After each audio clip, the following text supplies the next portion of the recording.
Hello, welcome to Spectrum News at 9. My name is Xavier Robert, coming to you live from Uyo, the capital city of Akwa Ibom. Let's take a look at the headlines. President Tinubu observes Jumat prayer at Lagos Central Mosque. PSC appoints 8 police commissioners, commands acting IGP Egbetokun. U.S. Supreme Court rules against Biden student loan forgiveness. Details of these stories and more in a moment.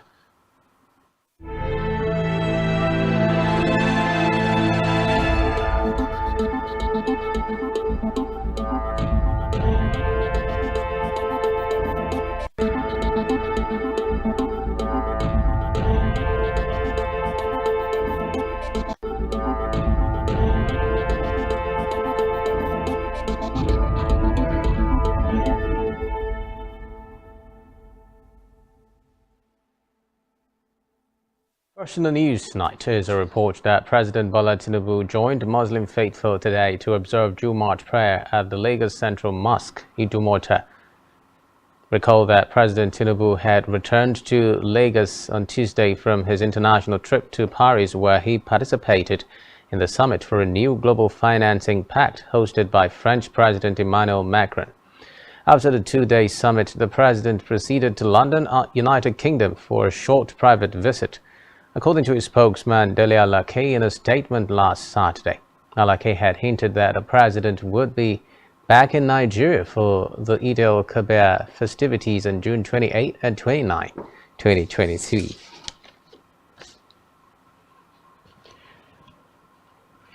In another development, Vice President Kashim Shettima has restated the loyalty of the President Bola Tinubu-led administration for the traditional institutions across the country. Shettima, who spoke in Sokoto today during a Salah homage to the Sultan of Sokoto, Saad Abubakar, said the present administration in the country has high regard and respect for traditional leaders in the country. He said the special visit was directed by the president to convey his Salah greeting and best wishes to the Sultan. Away from that now, the federal government has said that it has so far saved about 400 billion naira as a result of the removal of subsidy on premium motor spirit, popularly called petrol, since May 31, 2023.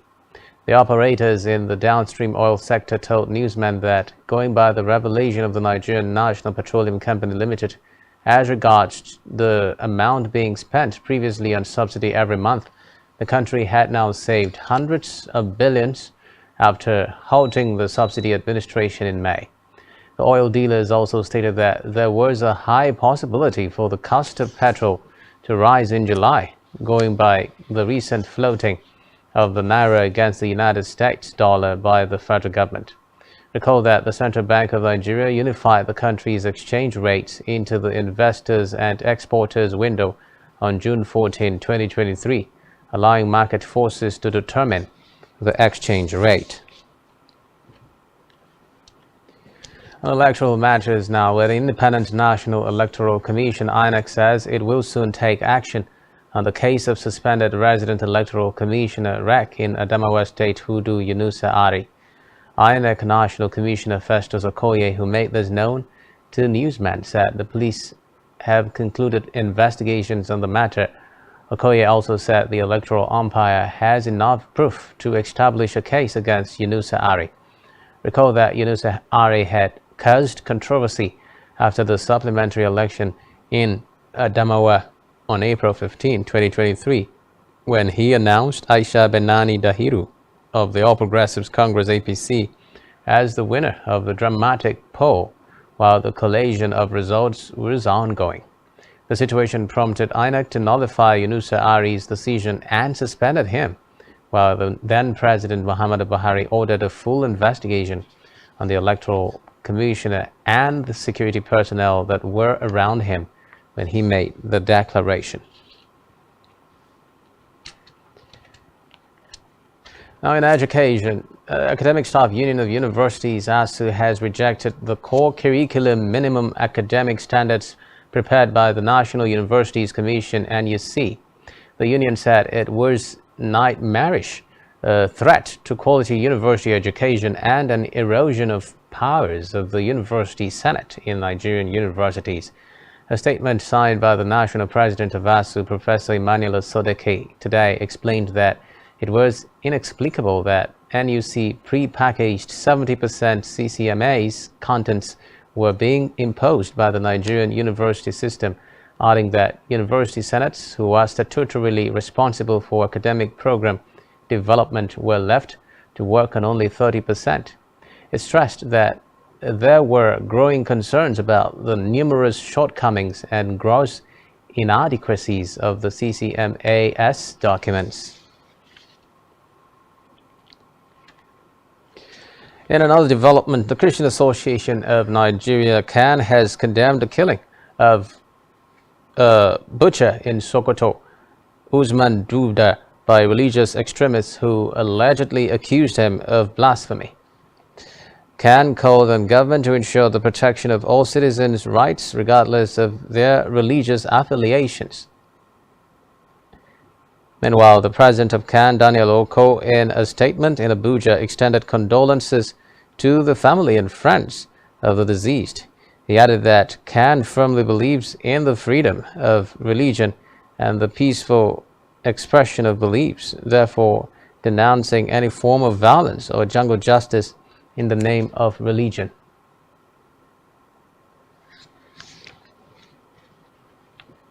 Away from that, now, the Defense Headquarters has directed all senior officers with seniority on commission above Nigerian Defense Academy Regular Course 39 to proceed on voluntary retirement. The development comes on the heels of the appointment of the new service chiefs by President Bola Tinubu. The notice of resignation was made known in a statement from the Defense Headquarters signed by Major General Y. Yahaya for the Chief of Defense Staff.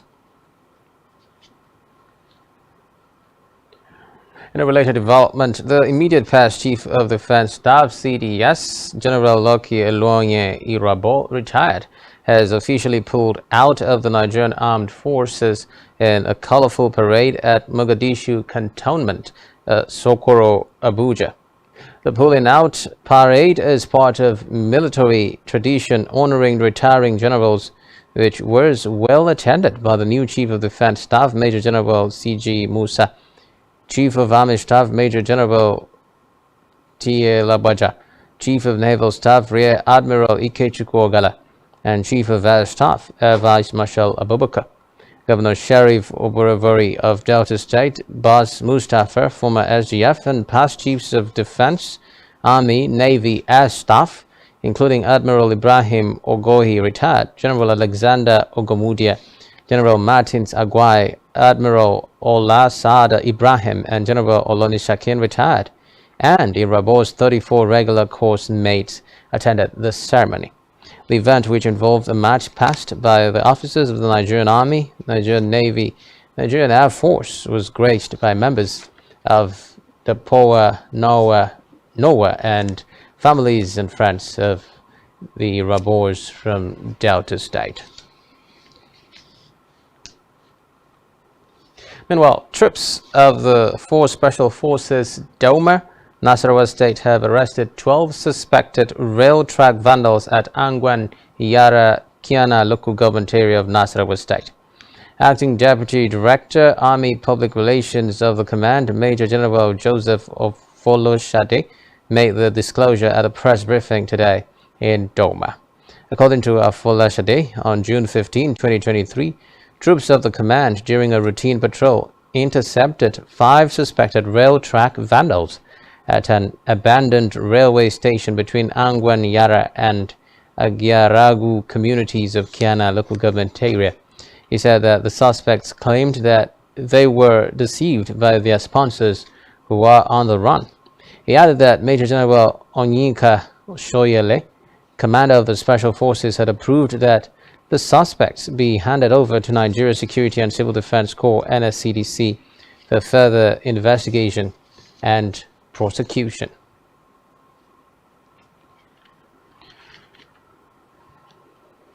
In the meantime, the Police Service Commission (PSC) has approved the appointment and deployment of 8 commissioners of police to state commands in the country. In a statement by its spokesman Ikechukwu Ani, the commission also commended the acting Inspector General of Police Kayode Betokun for adhering to its latest policy on gender sensitivity in his recommendation. The Commission, however, expects that the Inspector General in his subsequent proposals will include more officers of Northeast and Southeast geopolitical zones that are yet to record the benchmark of 15% as decided at its last plenary meeting. The newly appointed State Commissioners of Police are Godwin Agolo, now CP Borno State Command, Adelesi E. Oluwarotimi, CP Kwara State Command, Adebola Ayinde Hamzat, CP Oyo State Command, Agustina Obodo, CP Ebonyi State Command, and Samuel Titus Musa, CP Kebbi State Command. Others are Aderemi Olufemi Adeoye, CP Anambra State Command, Stephen Olanrewaju, CP Imo State Command, and Alamatu Abiodun Mustafa, CP Ogun State Command. Meanwhile, Commission's Chairman Solomon Arase, CFR, a retired Inspector General of Police, said the postings as recommended by the Acting Inspector General of Police was on the average fair and commended the IGP for the inclusion of women. Arase advised that the acting IGP should consider the disadvantaged geopolitical zones while forwarding subsequent proposals for the Commission's ratification. Away from that now, the Rivers State government has ordered the immediate arrest of the engineer handling the construction of a 2-story building which collapsed along Okilton Drive in Ada George near Port Harcourt on Thursday. The secretary to the state government, Tammy Danagogo, gave the order in a statement he personally signed and sent to newsmen. Danagogo said this and other measures will pave the way for proper investigation into the circumstances leading to the building's collapse. Also, the government ordered the immediate closure of the construction site and swift launch of search and evacuation of the debris to ensure that nobody was trapped underneath, as the builder claims. Recall that 4 persons were injured when the building under construction caved.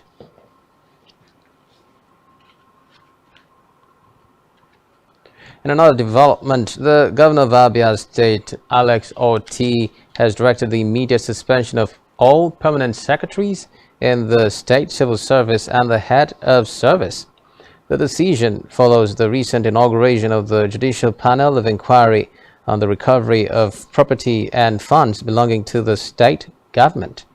The chief press secretary to the governor, Kazie Oko, in a press release, stated that Lady Joy Maduka, director of the Ministry of Education, has been appointed as the acting head of service HOS by the governor. The press release further stated that all permanent secretaries, with the exception of John Pedro Iruakazi, the clerk of the State House of Assembly, and the Solicitor General Uji Uche Ikone, are directed to hand over their duties to the most senior director in their respective ministries, departments, and agencies. It will be recalled that Governor Oti had earlier in the week inaugurated a 5-member judicial inquiry tasked with the recovery of looted government property and funds.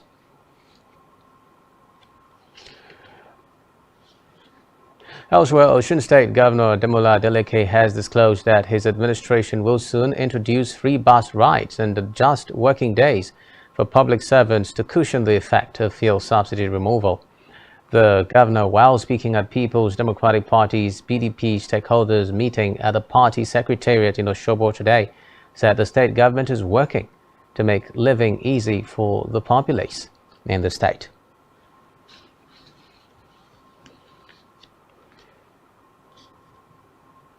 Still to come in the news.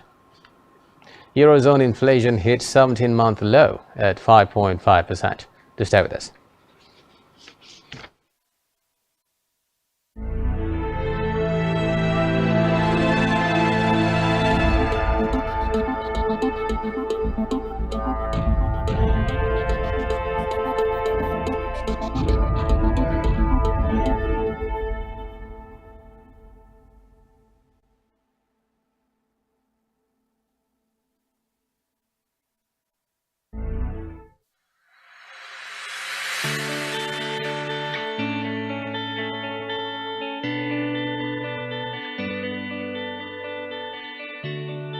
day, we'll bring you up-to-date information on topical issues affecting the common Nigerian. From issues on politics, hello Nigeria, I remain committed. Security,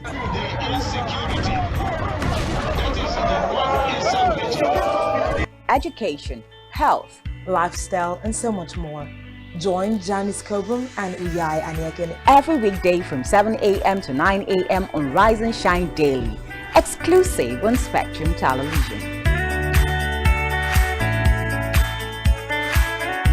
One truth not often told is about the transformation that Africa has undergone in recent decades. Africa is shaping its own destiny and should be referred to as the African opportunity.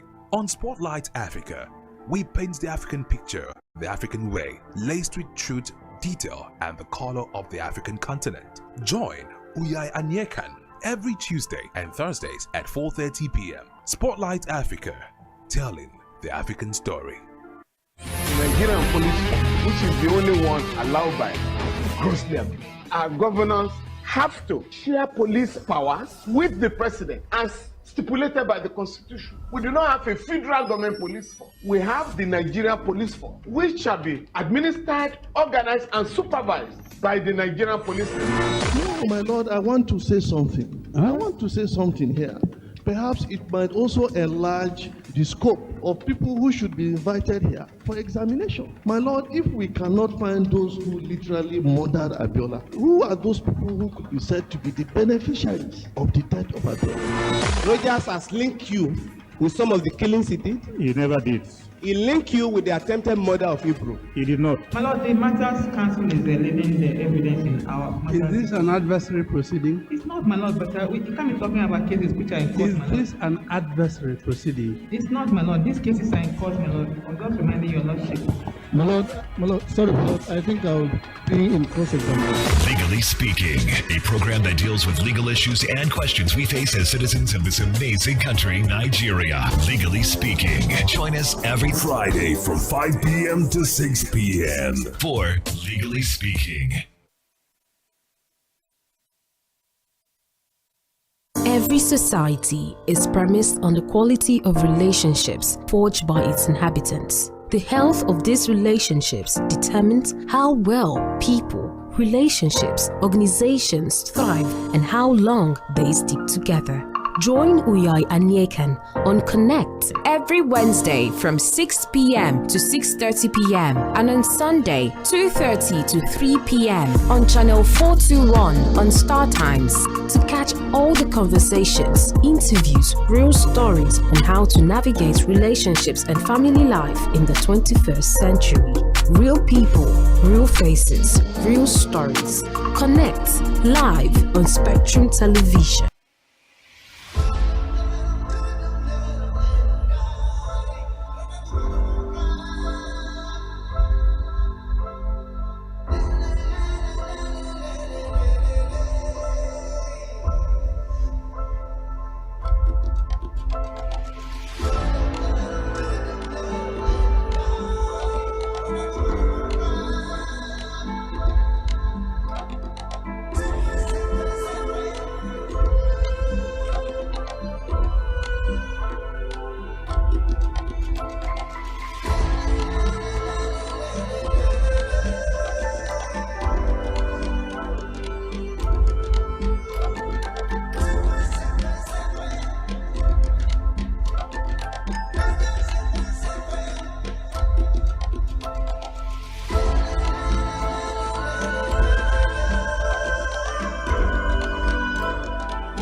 Every day, we bring you up-to-date information on topical issues affecting the common Nigerian, from issues on politics, Hello, Nigeria. I remain committed. security,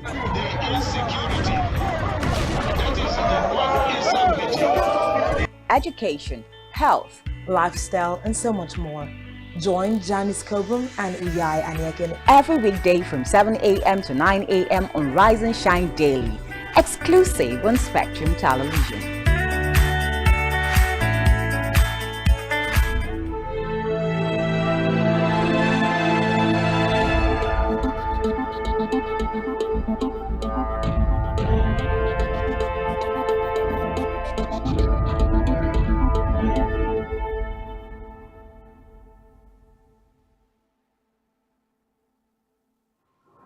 Many thanks for staying tuned as we move on now to Africa, where the United Nations Human Rights Commissioner has urged the British government to rethink its proposed policy to deport asylum seekers to Rwanda. It follows a ruling on Thursday by the Court of Appeal in London that the policy is unlawful. Volker Turk said the British plans raised very serious concerns in terms of international human rights and refugee laws. The UN Refugee Agency also welcomed the court's decision, saying the UK should pursue other measures, including cooperation with its European neighbours. Meanwhile, the British government is planning a further appeal, saying it is determined to stop the arrival of migrants on small boats. In a related development, Rwanda says it has an excellent record of taking care of refugees and has criticized a legal ruling in the UK that said it was unlawful to deport their asylum seekers to Rwanda. Rwandan government spokeswoman Yvonne Makolo told newsmen that judges were wrong to say there were not enough guarantees that Rwanda would not send back refugees to their home countries, calling it a very narrow aspect of the issues. At one convention in that they do not, in policy or practice, send back to dangerous situations. Makolo said country has won 40,000 refugees and has been working with the UN Refugee Agency to evacuate endangered migrants in Libya since 2019. Away from that, the media regulator in Burkina Faso has banned a French television news channel for 3 months, accusing it of spreading false information about jihadist violence. The High Council for Communication accused the channel LCI of saying that jihadists were advancing rapidly and government troops were using local defense force volunteers as cannon fodder to protect themselves from the onslaught. It would be recalled that in April, the government in Ouagadougou expelled journalists working for the French newspapers Le Monde and Libération. Still in Africa, Tanzania has lifted a ban on nighttime up-country bus travel that was imposed decades ago. The government says the changes came after considering the views of stakeholders in the transport sector, as well as improvement in infrastructure and security. While announcing the move in Parliament, Prime Minister Kassim Majaliwa said the ban was imposed in the 1990s following a rise in road accidents and hijacking of buses. He directed relevant authorities to work to establish a procedure to be followed by the owners and drivers of passenger buses who intend to transport passengers at night. In the meantime, South Africa authorities have said that at least 7 people are reported dead from floods in South Africa's KwaZulu-Natal province, with the death toll expected to rise. According to the provincial authorities, at least 70 homes have been destroyed and more than 150 people left homeless. The authorities noted that many areas in the southeastern parts of the province are recovering from heavy rains and storms that hit earlier in the week. Reports say disaster management teams are still assessing the impact of the floods. Elsewhere now, Governor of Sudan's North Darfur state says a mediation team formed in the city has been successful at making warring parties reach a ceasefire and are providing basic services there. Nemeh Abdel Rahman told newsmen that while violations have occurred in the state from time to time, is that all parties are now fully committed to the ceasefire and that fighting will not be renewed. He says the Mediation and Elders Committee, in collaboration with the state government, has begun providing the basic services such as water, electricity and healthcare. He says public markets are also open while being guarded by joint forces. On the foreign scene, President Joe Biden's student plan to forgive federal student loans has been voted down by the Supreme Court. The court says the government does not have the ability to strike down $430 billion in debt, agreeing with the states that the HEROES Act does not authorize the forgiveness plan. Justices ruled 6-3 in favor of Nebraska, the state challenging the plans. Meanwhile, the U.S. Supreme Court ruled today that some private businesses can refuse service to same-sex couples for religious reasons in a landmark erosion of anti-discrimination laws. The court backed the case of a Christian graphic designer from the state of Colorado who said that due to her beliefs, she would not make a wedding website for a same-sex couple. Lori Smith, owner of website design firm 303 Creative, challenged a state law that prohibits businesses from discriminating on the basis of gender, race, religion, or sexual orientation. Smith said that creating marriage announcements for same-sex couples would be inconsistent with her Christian beliefs, and being compelled to do so would violate her First Amendment free speech rights. In the meantime, the UN's cultural agency said that the United States rejoined UNESCO today, reversing its withdrawal during the Trump administration. Donald Trump announced in 2017 that he was pulling the United States out of UNESCO alongside Israel, accusing the body of bias against the Jewish state, a decision that took effect in 2018. An extraordinary session of the UN body's General Assembly voted overwhelmingly for the return of the United States. According to reports, around 132 members voting in favor, 10 against, and 15 abstentions. Dissenting voices including Iran, Syria, China, North Korea, and Russia, whose delegates appeared to seek to delay the vote through several statements on procedure and suggested amendments. Meanwhile, the United States, a founding member of UNESCO, was a major contributor to its budget until 2011, when the body admitted Palestine as a member state. Still on the foreign scene, Marseille authorities have said that public demonstrations have been banned today in the southern part of the city after yesterday's protests across France. According to the local authorities, all public transport in Marseille, the country's second largest city, will also stop tonight. In a related development, French police will use armored vehicles to suppress riots, Prime Minister Elizabeth Borne said today, after 3 nights of violence following the deadly shooting of a 17-year-old boy during a traffic stop in the Paris suburb of Nanterre on Tuesday. It will be recalled that the 17-year-old victim, identified only as Nahel M, was shot at point-blank range at a police officer by a police officer on Tuesday morning in the Paris suburb of Nanterre.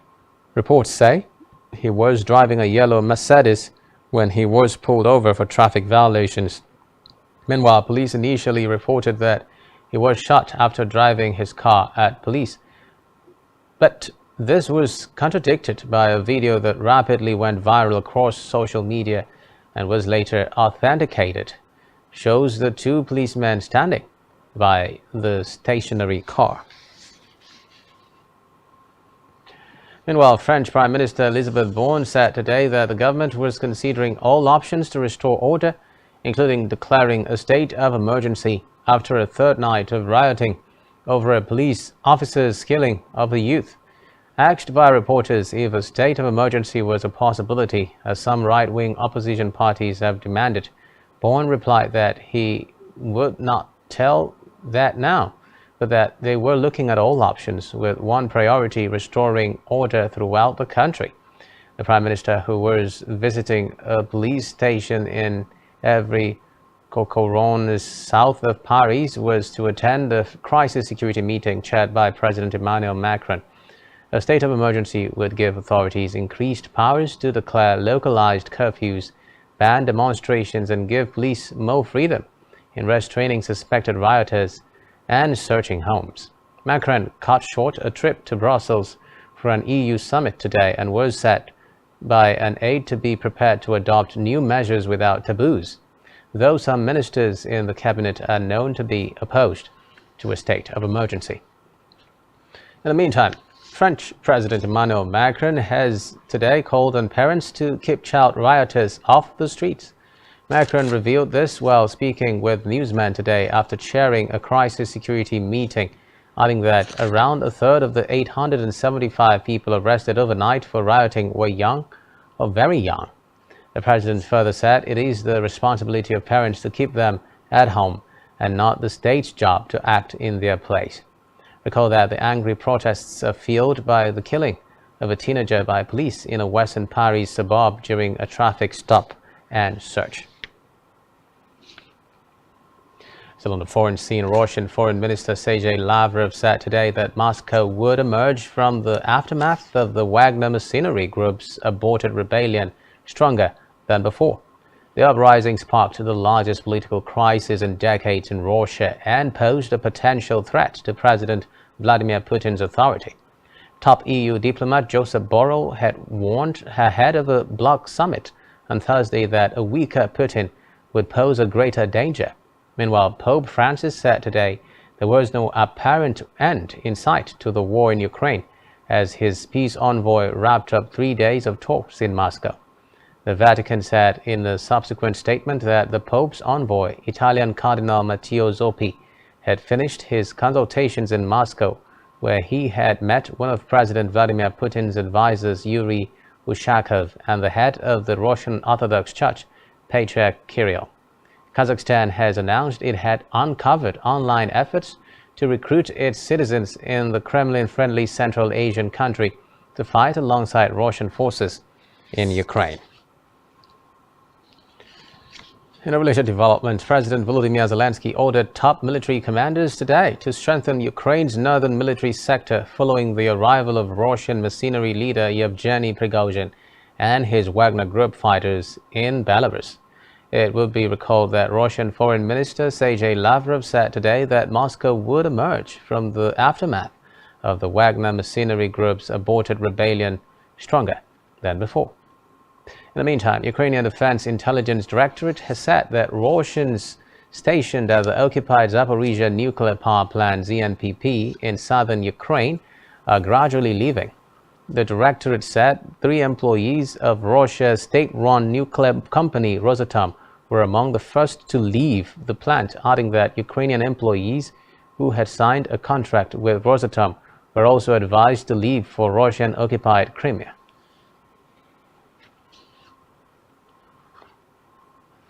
Elsewhere now, several thousand Iraqis gathered near the Swedish embassy in Baghdad today for a second day of protests against the Quran burning outside a Stockholm mosque that outraged Muslims around the world. According to reports on Thursday, one group of protesters managed to penetrate the embassy and stay inside for some 15 minutes before leaving when security forces arrived. Today, police closed off the street past the embassy with concrete blocks, and the protesters gathered on a nearby avenue. Meanwhile, the demonstration was again organized by supporters of firebrand Shiite cleric Muqtada Assad, whose movement is not part of the current Iraqi government but still commands huge influence.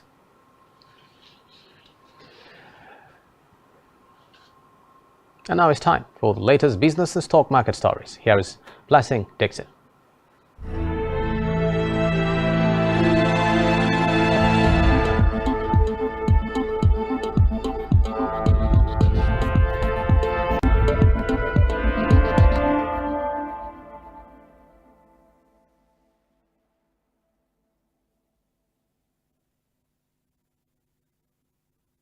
Thank you, Xavier Robert. Good evening.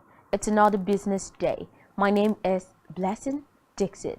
In the news, Eurozone inflation hit 17-month low at 5.5%. The consumer price inflation rate in the euro area decreased to 5.5% in June 2023, down from 6.1% in the previous month. The rate hit its lowest level since January 2022, although it remained significantly above the European Central Bank's target of 2%. Additionally, the core rate, which excludes volatile items such as food and energy prices tumbled 5.6% in May, while prices rose at a softer pace for both food and services. Inflation picked up to 5.4% from 5%. On a monthly basis, consumer prices advanced 0.3% in June. Crisis hit Pakistan has reached a staff-level agreement with the International Monetary Fund (IMF) over $3 billion of funding. The deal, which still needs to be approved by the Global Lenders Board, comes after an 8-month delay. The South Asian nation is facing its worst economic crisis since independence from Britain in 1947. To help secure the deal, Pakistan's central bank raised its main interest rate to a record high of 22%. Pakistan's economy suffered through years of financial mismanagement and was pushed to the brink by a global energy crisis and devastating floods last year. Bloomberg's Billionaires Index.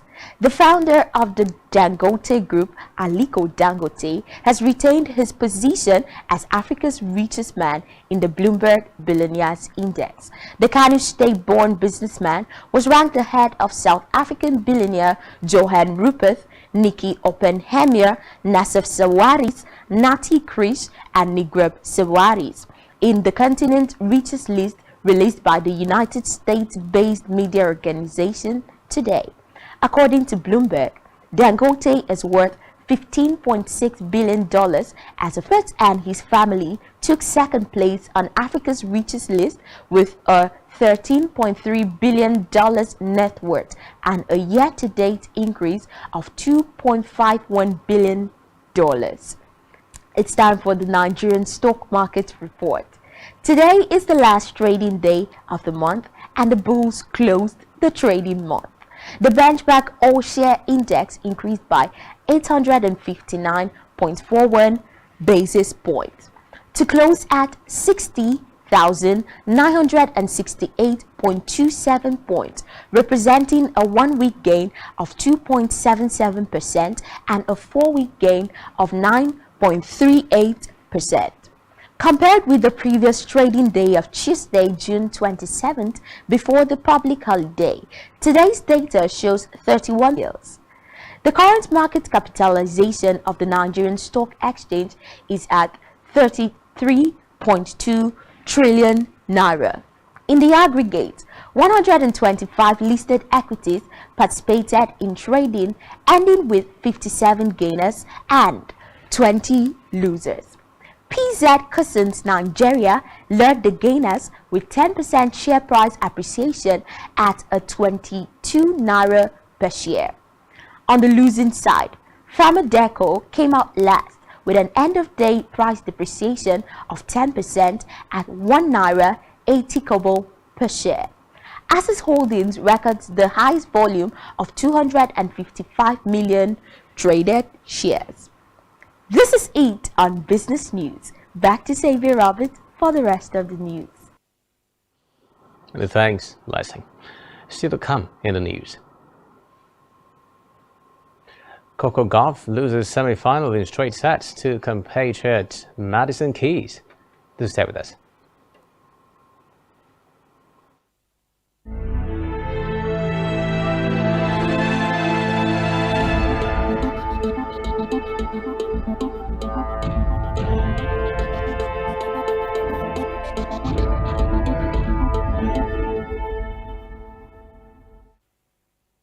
Stay tuned. Now in health, the National Agency for Food and Drug Administration and Control, NAFDAC, has alerted Nigerians to a batch of unwholesome Sprite 50 centiliters CL glass bottles circulating in Nigeria.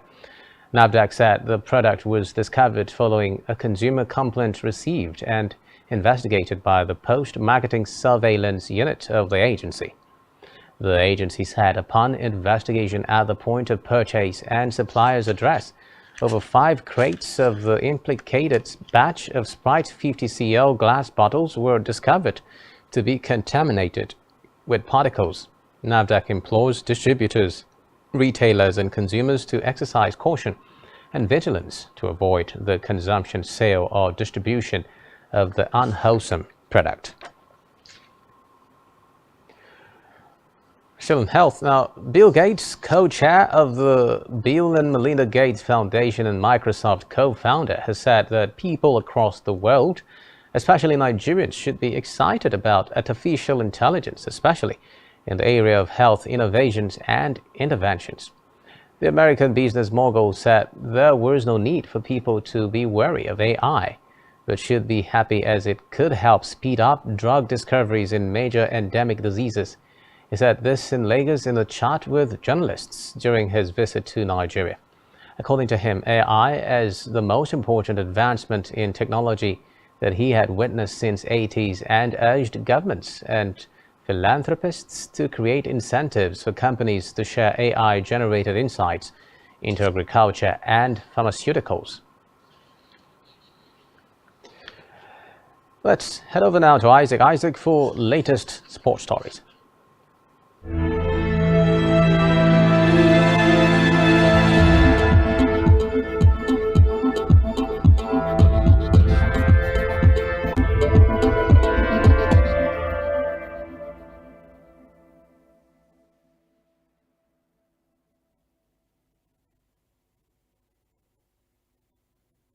Thank you very much, Xavier Robert.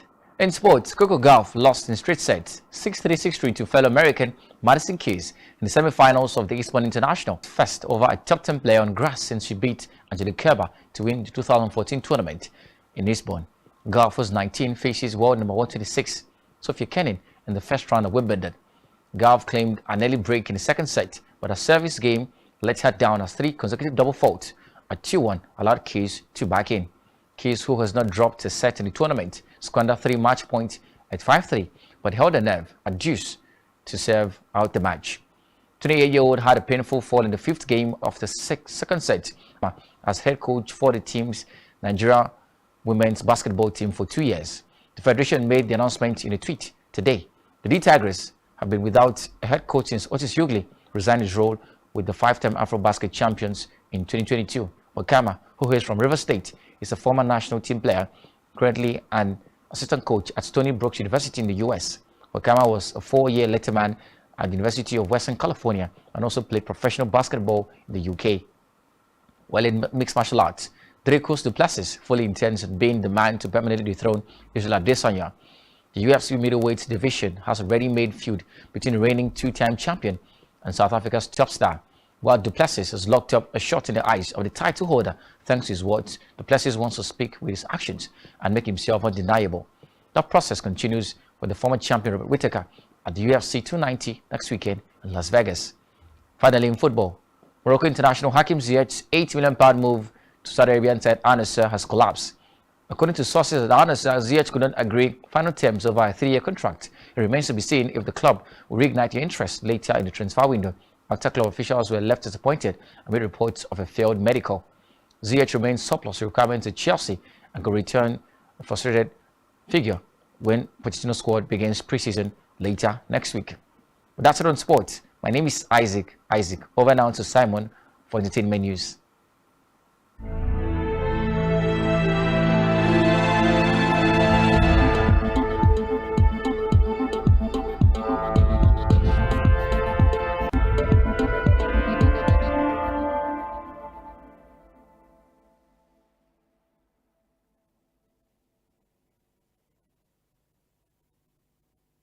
Thank you, Isaac. In the world of entertainment, Nollywood actress Etinosa Idemudia has revealed that she indulged in illicit substances as an escapism from her estranged husband's bully.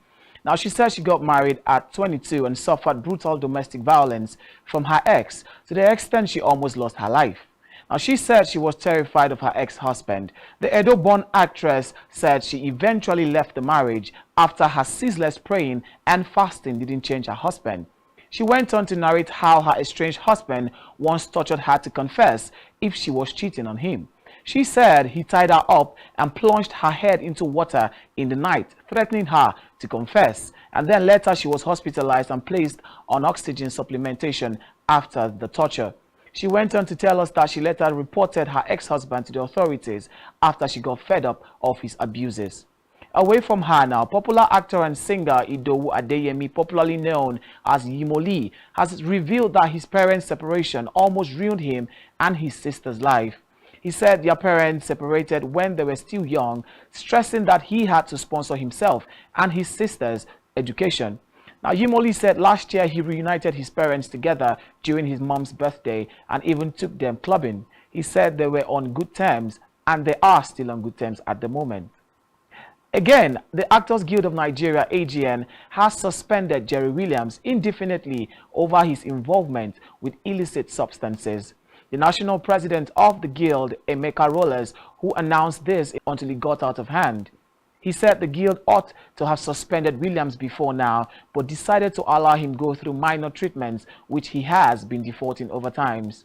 Rollers said AGN finally took the decision to suspend him after observing that he is a risk, not only to himself, but also other actors who might be acting alongside him on set.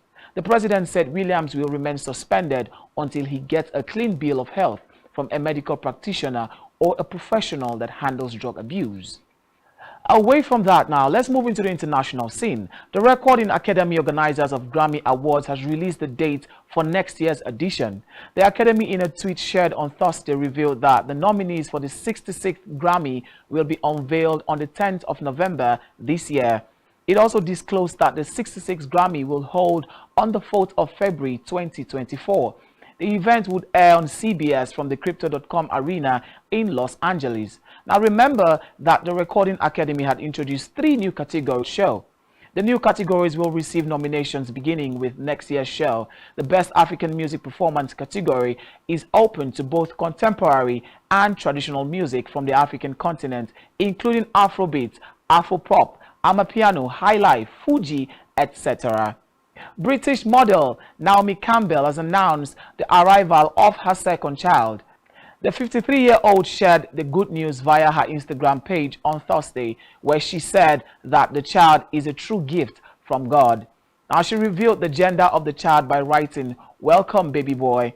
The supermodel stated that it's never too late to become a mother. Now, remember that Naomi Campbell welcomed her first child, a girl, in May 2021 at the age of 50. And that's it on the entertainment scene. My name is Simon Oko. Back to the news.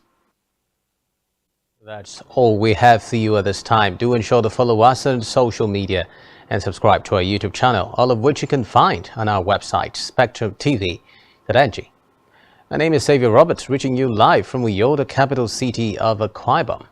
And you have been watching the news on Spectrum TV. Do enjoy the rest of the day. Bye for now.